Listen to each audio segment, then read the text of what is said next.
This podcast is brought to you by Elite Level Status Wines. Elite Level Status wines are approachable, medium-bodied wines with great flavor and minimal aftertaste. We currently feature two wines. First is our Cab. It has notes of blackberry, cinnamon, plum, nutmeg, and French vanilla. Then we also have our Rosé wine. This is going to be a flat, dry, pink rosé wine with subtle fruit flavors. Both of these wines are available on our website, elitelevelstatus.com, and make sure you use promo code ELITE for 10% off your order. Welcome to the Elite Level Status Podcast. I'm your host, Will Scott. The Elite Level Status Podcast is a motivational podcast designed to help aspirational people become elite. Whether it's personal life, business, relationships, health, we're going to discuss mindsets and actions to help people in their journey to become elite. And today on episode 1, we're going to kind of go back to the basics, right? I want to touch on confidence. Now, confidence is something that they always tell you to have. Hey, just be confident. Even when we were like kids, they would tell us, hey, anything you want to do in life, just believe in yourself and put your mind to it, right? But if it was easy to be so confident, we'd all do it. We would all do it. But there are actions that you need to consciously take on a daily basis to start building up your confidence. And that's kind of what I want to touch on today. The first part of confidence, I think, is you have to know what you want, okay? You have to figure out what you want in life. You got to figure out what impact do you want to make? What do you want to be? How do you want to be known? You got to really think about these things. Like, do you have a vision board? What's on your vision board, right? What impact are you really trying to make? A lot of people, they go out there every day. They go through life, no purpose, no passion, no aim. You have to live life. You can't let life live you. And so that's what I want everybody to start thinking about and be clear to yourself. Okay, what is it that you really want? And be clear about that, because I think that's the first part of building up your confidence. Now, once you know what you want, you got to develop a plan, a step-by-step plan to really lay out the steps for how you're going to be elite, how you're going to be what you truly want to be, right? Now, this is something that you're going to have to commit to. This is something that you're going to have to work at daily. And for a lot of people, this is hard because you get busy. Like, life goes on. Like, maybe you have jobs. Maybe you have kids. You have responsibilities that make it hard to really work on yourself, right? And so I think that it's important to craft time, even if maybe you don't have hours every day to work on this. I know I don't. So my kind of way of doing it is I like to have a quick and accessible workspace. And for me, that's the Notes app on my phone. It's always with me. I always have it. And I try to find 30 to 60 second windows throughout the day where I can work on my plan, right? My plan to achieve what I want to be, right? And these 30-second windows, like, for example, it could be when I'm walking out to my car, or in between sets at the gym, or waiting at the stoplight, waiting for the light to turn green. But these 30-second windows are time I take to really craft my plan, write out the steps for what I want to do, who I want to be. And if you do that, you do what I like to call creating positive momentum, right? Because you're taking action.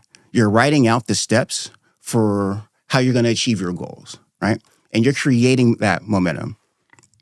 So I want to read you the definition of momentum, right? And I got this from Google. And if you do this at home, make sure when you Google the definition of momentum, you put the words in life after it, because if not, it's going to bring up physics and start bringing up all these scientific terms that we're not talking about right now. So But this is the definition of momentum in life. In life, momentum refers to the positive energy and forward progress you build over time as you work towards your goals. I'm going to read it again. In life, momentum refers to the positive energy and forward progress you build over time as you work towards your goals. That's exactly what we want. That's exactly what we need. So I encourage you to work on your plan daily. You got to commit to it. And over time, as your plan starts coming together, you're going to build that positive momentum. You're going to start visualizing yourself executing this plan. You're going to start adding to the plan, and you're going to start seeing everything coming to reality, and you're going to build that momentum. And as we know, like the more momentum you get, the easier everything becomes, right? And it's definitely something that you're going to have to commit to. I'm at the point with myself, I'll set reminders throughout the day because you get busy, you get focused on work or school or whatever you're doing. And before you know, the day's gone by and you haven't had any time to work on yourself, any time to work on your plans. So I'll set reminders, set a reminder to work on my plan because that's literally one of the most important things I have going. And like I said, a lot of us are busy. And as we go through the day, even if it's 30 to 60 second windows throughout the day, those windows, even if you can just stack up a couple of them, that time you took action. And even if it's just a couple of minutes, that's a couple more minutes that you would have spent as opposed to not being conscious of it in the first place, right? So you took action, you're creating that momentum. Small steps are fine because you're moving forward. You're technically closer to where you want to be as opposed to if you didn't do it at all. So it's very important because just writing out your plan, you're creating momentum. And the more momentum we get, the easier it's all going to become. As you write your plan, now we get to I don't want to say the most important, but a very, very important piece of this is executing your plan. Now, I want to be clear. You don't have to have your plan completely done and finished before you start executing. It's very important. I'm going to say that again. Your plan does not have to be completely done before you go and start executing. Because as you execute, you're going to start gathering intel and learning what works, what doesn't work. And you can make adjustments. You can get away from what's not working and double down and lean into what does work. And that's very important because as you do this, you're getting information and you're learning, okay, what do you need to add to your plan? What you need to not do? The next steps in your plan. So execution just helps hone in your plan that you're working on as you go through these steps, right? And execution, I like to break it down, like in my life, I like to break it down to small pieces. Like again, 30 to 60 second windows. Take that time, take 30 seconds and Google that thing that you don't understand. Take a minute and send that email off to that person that you need to help you. Because these small steps, again, we're creating momentum, right? You're taking action. As you accomplish these steps, as you start executing, you're getting closer to where you want to be, right? We're creating momentum. And that's all you got to do. And I know it gets hard as you get busy. You have to always make time to do this stuff. And that's why I keep honing. Like, even if it's a small amount of time, even if it's a small action, it's action. It's more than you would have did if you weren't conscious of it. So I think as these steps just continue to build, you see your plan coming together in reality, you're going to start building confidence and you're going to get closer to your goals until you ultimately do become elite. All right. So now I want to kind of talk about and share a story of how I've kind of applied these principles in my own life. So I'm going to start with this. So ever since I was a kid, I had like a stuttering issue, right? So, and that created anxiety because I was always nervous that when I talked to people, I was going to like start stuttering and embarrass myself. And as I grew up, I was just like, I felt like I would never become the man that I truly wanted to be if I couldn't communicate with people. And so it was something that I had to fix. So I had to first establish what I wanted. Okay. What did I want? I wanted to understand, why do I stutter? And then I wanted to figure out how I can fix the problem, right? My plan. So I live in Las Vegas. So I figured I'm going to go down to the Las Vegas Strip. And my logic was, I'm just going to talk to more people and put myself into that position of having to talk so I can try and figure out the problem. And I figured, like, if I go down to the Strip, all these people are tourists. So if I start stuttering and embarrass myself, they got to go back home. So they'll never see me around town like, oh, hey, there's the guy that embarrassed himself and started stuttering when I saw him. No, I can go down there, practice, and all these tourists got to go back home, right? So at least that was my logic. It made sense to me, and it put me at ease, right? So that was my plan. So we went down to start executing. So at first, I was keeping it real simple. I was going to go up to people and say, hi, how are you? I'm going to get in and get out. And that was my plan. And if I could just get that out without stuttering, then we take it from there, right? So I go down there. What happens? Going up, hi, how are you? Hi, how are you? People are cool. Everybody's saying hi, waving back, hi, how are you? Super cool, right? So I kept doing it. And as time went on, I've repped this about 30 to 40 times. And until I got comfortable, like, okay, hey, that's going well. Okay, now I'm going to try and add another sentence, right? So depending on the situation. So I go up to someone and I'll say, hi, how are you? And then they say, hi back. And then I'd ask a follow-up question like, hey, where are you from? Or like, maybe they had a to-go bag and they just ate dinner. I'll be like, hey, how was dinner? What happens? Man, I end up meeting so many like super cool people from around the country, around the world actually, just off of putting myself in that position and practicing. And what I learned was this. I stutter when I don't know what I want to say. Because throughout all this practice, throughout all these reps that I got, I never stuttered once. And I realized it was because I knew what I wanted to say. When I just go up and start just rambling and babbling, that's when I stutter, right? But it's almost like when I see the words in my head before I say them, I'm good.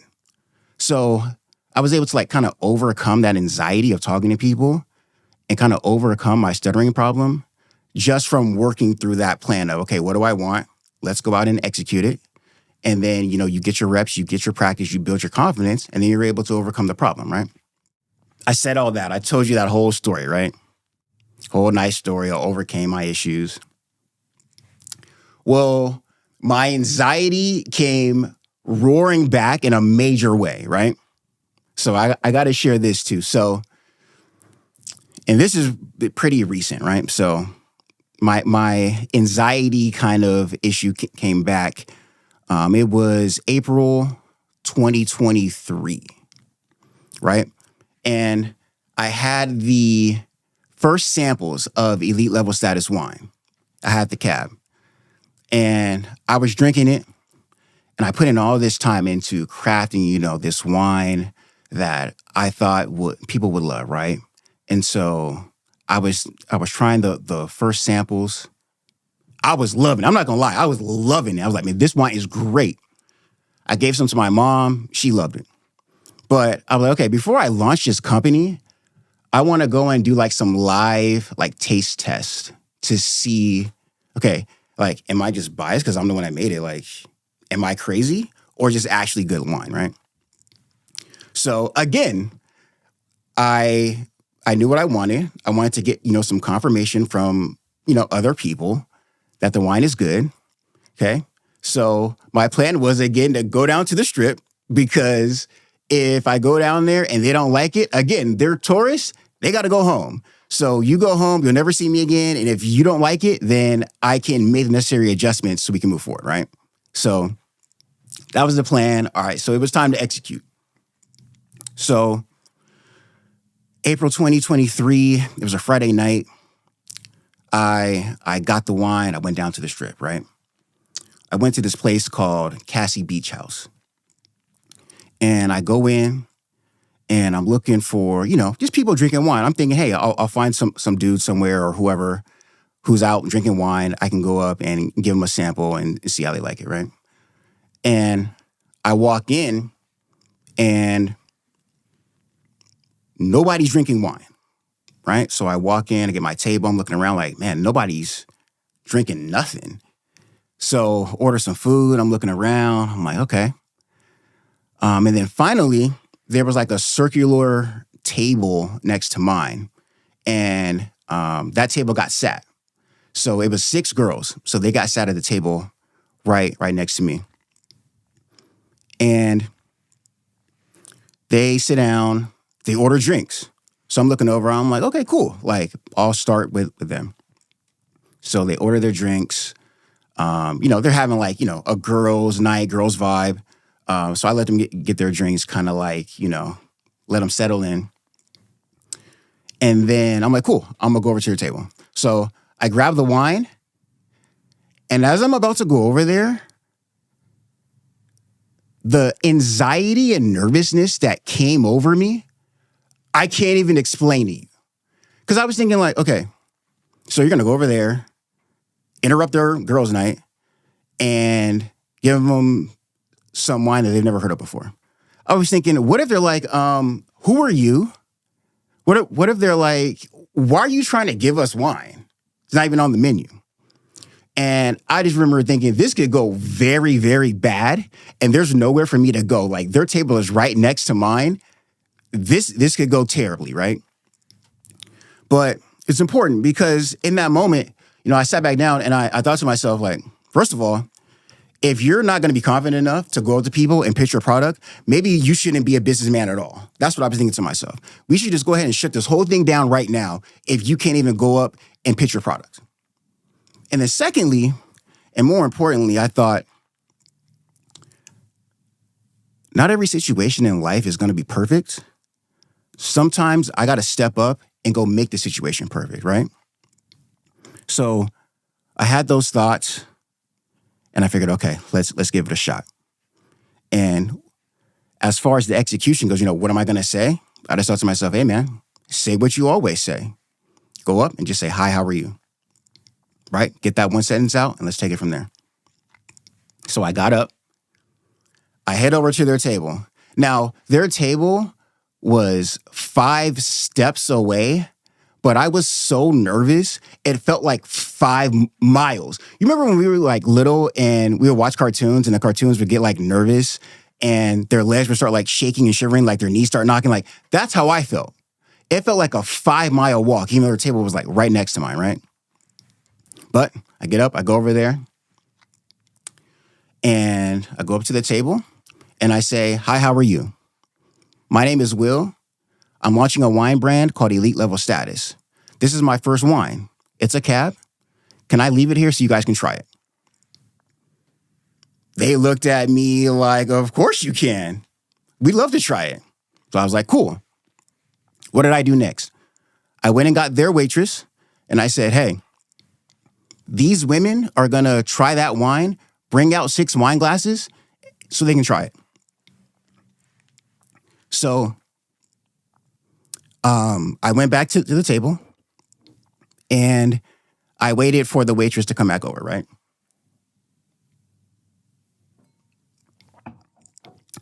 Now, when I tell you, now at this point, I go back to my table. I'm even more nervous now because now I'm like, okay, what if they don't like it? Like, I went through this whole thing. What if they don't like it? Is this even allowed? I didn't check with anyone. I just went over there and did it. This wine's not on the menu. Like, I didn't even know if I was allowed to just take a random wine up to someone's table and drop it off. So I'm waiting. And mind you, it probably took 5 to 10 minutes for the waitress to come back over. But to me, it felt like hours. I was so nervous. Like, where's this waitress at? Please come over here, pour this wine so we can get this over with. So I'm waiting, nervous. And finally, the waitress comes back, right? She comes back, picks up the bottle. She's reading the label, taking forever. And then she finally opens it. And she pours them all their wine. And so their table was like a circular table, so I couldn't see like their faces, like their reaction, except for one girl. Her name was Katie. I had a good view of her reaction, right? So I was just locked in on her. So the waitress poured the wine. They have the wine. They do a cheers. And I'm over there looking. I'm looking right at Katie. And they tasted it. And they tasted those notes of blackberry, of cinnamon, of plum, of nutmeg, of French vanilla. And Katie looked up, smiled, and gave me a thumbs up. Now, it's crazy how you can go from like super nervous to Mr. Confidence in a matter of seconds. Like the way I went back up to their table and started talking, you would have thought I've been selling wine for years. I was talking about everything, about the flavors, how I made it, where it's made out in Napa, and we were going in, right? And I looked up and that bottle was destroyed. And I was like, oh, I may have something here. And it's crazy because those women probably haven't thought about that interaction since that night. But it's not a stretch to say that they changed my life because they gave me the ultimate positive momentum. Momentum so positive that it gave me the confidence to start a whole wine company, start a whole brand based off how that interaction went, right? So I'm over there talking. They're like, hey, this is really good. Can you send a bottle up to our room? And I was like, look, I'm going to do you one better. Where are you guys from? They said Nashville. I said, cool. I'm going to send everybody their own wine out to Nashville. And I didn't do any sort of math or calculation like, wait, hold on. Like, how much is it going to cost to send all these people their own bottle of wine across the country to Nashville? But I was on cloud nine. I was so happy that they liked it. I honestly didn't care. At that point, everybody was getting wine at that point. So, I say all that to say, not every situation is going to be perfect. There's going to be times when you don't feel confident. But it's really important that you establish what you want. It's really important that you have a plan. And then it's important that you go and execute your plan. And if you go through those steps, I believe that you'll be on your path to be elite. You'll be on a path to build your confidence, right? So everyone listening to this, that's what I want you guys to focus on, understand and be clear about what you want, the impact you want to make, and start working on your plan and then go out there and execute. And I would love to hear about what you guys are doing as well as far as your plans and what you want and your execution. You can DM me, Instagram at elite_level_status_podcast. Maybe, we could even share some of them on the show if you guys are cool with that. So yeah, that's it for episode 1. Hope you guys enjoyed it. And remember, check out the website, elitelevelstatus.com. We got both wines. We got all kind of wine accessories. We got wine bottle stoppers, wine glasses. We got some scented candles on there. Clothing line coming soon. And make sure you use promo code ELITE for anything you buy. That's all for today. Elite Level Status Podcast. I'm your host, Will Scott. We'll see you next time for episode 2.